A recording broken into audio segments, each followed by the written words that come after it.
李光耀先生在1967年的一番话，在今天仍然具有指导意义。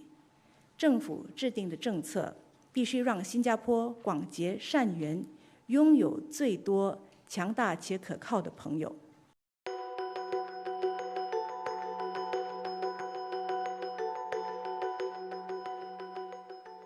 面对不断演变的地缘政治格局，扩大合作是一种战略必要。亚细安始终是新加坡外交政策的基石，但是这个组织并不是孤立运作的，新加坡也不能够只同亚细安打交道。在东北亚，我们拥有重要的合作伙伴，中国、韩国和日本，他们都是亚细安+3合作机制的伙伴国。亚细安与中日韩宏观经济研究办公室 AMRO 的研究结果就凸显了这个蜕变。2022年，亚细安+3伙伴国的需求占到全球终端需求的28%，是全球最大的集体市场。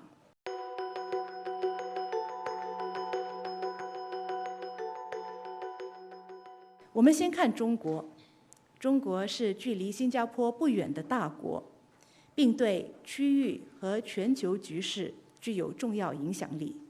因此在我们的伙伴中扮演着极为关键的角色。几十年来，新加坡深度参与了中国改革开放的进程，今后也会继续致力于加强与中国的贸易、投资和金融联系。除了双边合作，我们也在亚太经合组织和联合国等区域和多边平台与中国协作，并共同应对更广泛的全球挑战。中国也提出自身作为负责任大国的担当。中国的规模和在国际上的比重，代表着中国的政策对区域及国际的稳定具有举足轻重的影响。在这变幻莫测的时期，中国作为大国，可以为国际体系发挥定心作用。我们期待继续和中国密切合作，共同为全球和区域的稳定和繁荣做出贡献。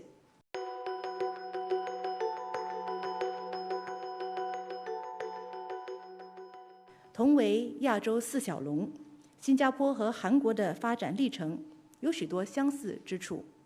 两国经济发达，依赖贸易，也同样的重视创新和开放。维护以规则为基础的多边贸易体系也是我们共同的目标。从总投资额来看，新加坡是韩国的第4大投资国。自2020年以来，新加坡对韩国的累计投资额增长了1倍以上。两国更在人工智能、网络安全、航天以及民用核能等具前瞻性的新兴领域拓展合作。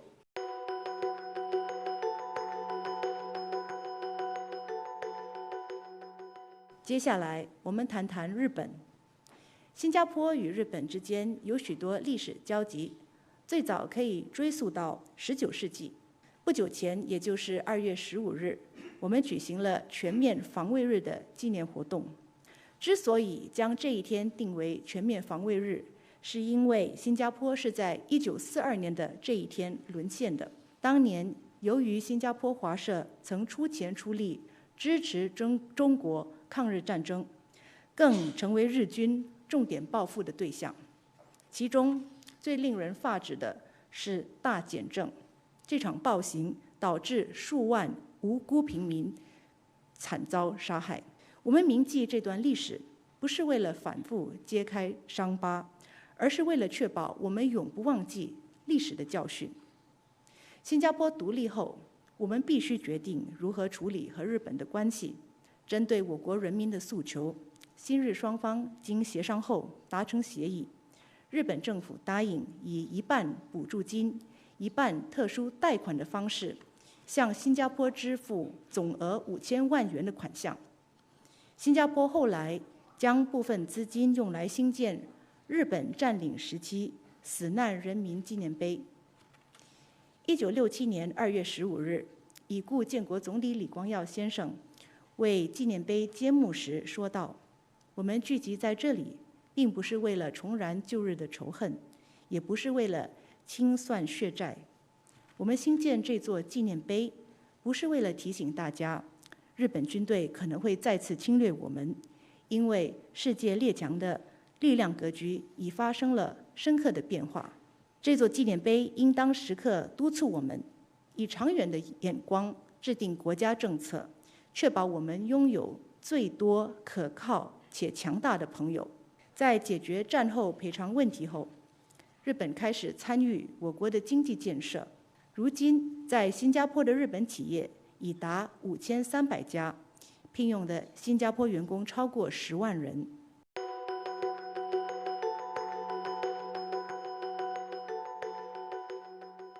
除了双边合作，日本也继续在本区域扮演重要角色。新加坡相信，如果日本能够与更多亚洲伙伴深化合作，为亚太地区的和平、稳定与繁荣做出更大贡献，这对区域会产生积极的影响。同时，我们也知道，日本在第2次世界大战期间造成的深重苦难，在亚洲部分地区留下了难以解决的历史问题。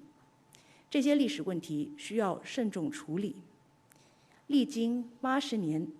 光阴荏苒，世代更迭，全球战略环境也发生了深刻的变化。新加坡希望日本可以思考如何彻底解决这些悬而未决的问题。如果日本能做到这一点，它就有立场为亚太区域做出更大贡献，并参与构建和维护一个开放包容的区域架构。我国领导人此前多次阐明这个立场，这也充分体现了新加坡的一贯主张：唯有以真诚态度铭记历史，持续推进和解，地区互信才能够真正得到巩固。即使是关系再亲密的伙伴，也不可能总是立场一致，这本属常态。我国也时不时与朋友和伙伴，甚至是我们很重视的朋友和伙伴持不同意见。毕竟我们是一个多元文化、独立自主的国家，有我们自己的观点和历史，也有我们自身的国家利益。当我们与伙伴国持不同意见时，国人应保持沉着冷静，清楚什么最符合我国的利益，从而理解政府立场背后的考量。